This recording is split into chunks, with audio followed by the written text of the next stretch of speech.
մենք ընդունել ենք օրենք։ Օրենքը ունի հստակ կարգավորումներ եւ պետությունը նախ մինչեւ 18 տարեկան 65+ անձանց հաշմանդամություն ունեցող քաղաքացիներին սոցանապահության բալ ունեցող քաղաքացիներին վճարել է ամբողջական ապահովագրության գումարը։ Կան խումբ 200,000 դրամից ավել ստացողները, ովքեր իրենք են վճարելու իրենց ապահովագրության համար։ Եվ մարդը դառնալով ապահովագրական համակարգի շահառու կարգավիճակ ունենալուց հետո օգտվելու է։ Տիկին Ավանեսյանը առողջապահական այս ապահովագրության հետ կապված ի վերջո այդ համընդհանուր ապահովագրության օպերատորի մրցույթը ինչ փուլում է, արդյոք հայտարարվել է, թե չէ որ ընկերություններն են եղում տեղական եւ միջազգային։ Ուրեմն տեսեք, մենք 2016 թվականից ունենք Արմետ միասնական տեղեկատվական համակարգը իր օպերատորով եւ այդ օպերատորը կոնցեսիոն պայմանագրի շրջանակներում այսօր էլ սպասարկում է։ Բայց գիտեք, որ տեխնոլոգիաները շատ սրընթաց զարգանում են եւ մենք ապահովագրական նաեւ շրջանակներում անընդհատ ընդլայնելու ենք մեր թվային գործիքները, հնարավորությունները եւ շարունակաբար նոր ուրեմն շրջանակների համար մրցույթներ ենք իրականացնում։ Դրանցից մեկը արդեն իսկ ամփոփվել է, մրցութային հանձնաժողովը առաջիկայում կիրականացնի հայտի կամ հայտերի ուրեմն բաները, գնահատումը եւ հանդես կգանք արդեն ավարտման ժամանակ իմանանք ունենք հաղթող, չունենք հաղթող, ով է հաղթողը։ Եվ համակարգը գործարկել առանց օպերատորի արդյոք Նարեկ ջան, բայց ես հենց հարցից պատասխանը դրանումն էր։ Ժորժ ջան, մենք որ օպերատոր չունենք, բա Արմետը, որ հիմա բոլորդ բացել եք, բա այդ ինչա՞ չի ստացվում գրանցվել Արմետով, օրինակ մենք շատ բողոքներ ենք ստանում Տիկին Ավանեսյան։ Կփոխանցեք մեզ այդ բողոքները։ Կախում է Հերթով համակարգը Տիկին Ավանեսյանը։ Ինչը ձեր հավելվածն է կախել, թե ինչն է կախել։ Դե օրինակ իմ հավելվածին ասում է, որ ես անկերկված չեմ ապահովագրության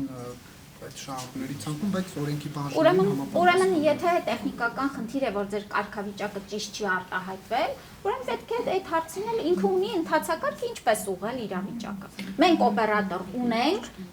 այն հատվածով, որ այսօր գործարկված է, հաջորդիվ հավելյալ ծառայությունների մասով լինելու են ընդլայնումներ։ Եվ Արմետը կարողանում է ամբողջապես քաղաքացիների անձնական տվյալները պաշտպանել, թե ոչ։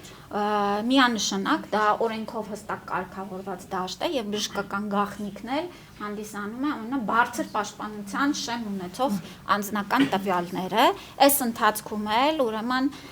մենք թե սերվերային մեր տնտեսության եւ անվտանգության միջազգային ստանդարտների առումով ահռելի մեծ աշխատանք ենք իրականացրել եւ այո։ Եթե թույլ կտաք մի հատ թոշակառուի հարց եմ ուզում փոխանցել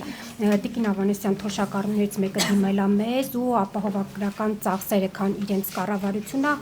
հոգում եւ ասում է ինչպես կմեկնաբանեք այն որ կոնկրետ աչքի վիրահատության պարագայում կենսաթոշակառուին տրամադրվում է ամենաէժան օպտիկական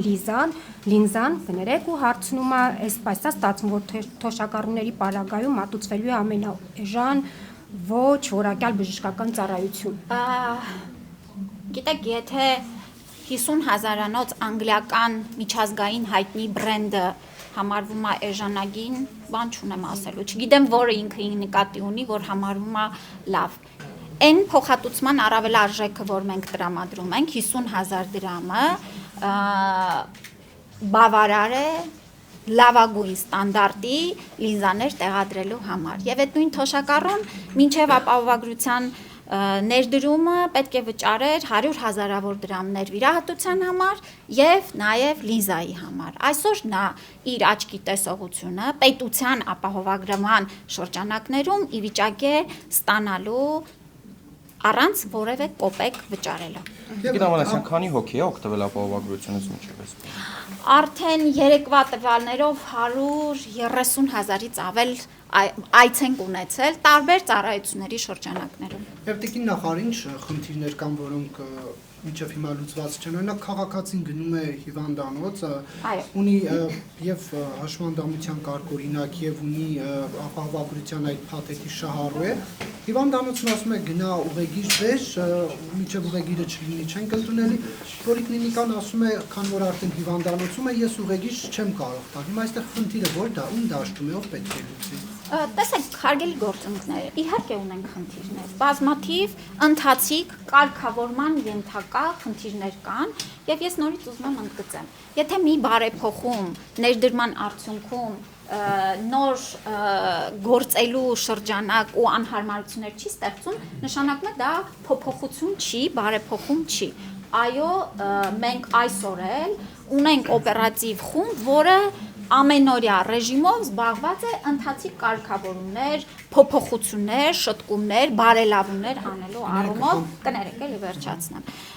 Մենք ունենք 40,000 ուժ աշխատողների մեծ բանակ, ովքեր որ պիտի այս նոր համակարգի հետ նաև ընթացիկ այդ հիվանդանոցի դերակատարումը, պոլիկլինիկայի դերակատարումը, այս բոլոր դերակատարումների առումով մի փոքր ժամանակ է պես ամբողջապես հարմարվելու, բայց ես ուզում եմ ընդգծել, մենք ընդամենը 3 շաբաթ է, որ աշխատում ենք լրիվ նոր համակարգում, 1,600,000 հոգու ներառումով եւ այն ջանքերը, որ թափում են մեր բուժաշխատողները, մեր նաեւ վարչական պատասխանատվություն կրող անձինք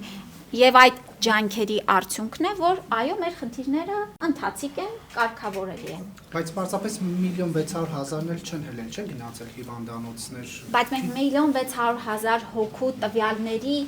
կարգավիճակ շնորհելուց սկսած արդեն գործարկում անում ենք։ Այդքան մարդու զանգերին պատասխանում ենք, այդքան մարդու հարցերին պատասխանում ենք եւ այլն եւ այլն։ Այո, նրանք բոլորը միասին չեն գնացել հիվանդանոց, բայց այդ շահառուների խմբին սպասարկման աշխատանքները դեռ սկսել են դեկտեմբերի վերջի շաբաթից։ Տիկին Ավանեսյան, մի հարց ապահովագրությունից էլ սոցիալական փաթեթի շահառու քաղաքացիները, ովքեր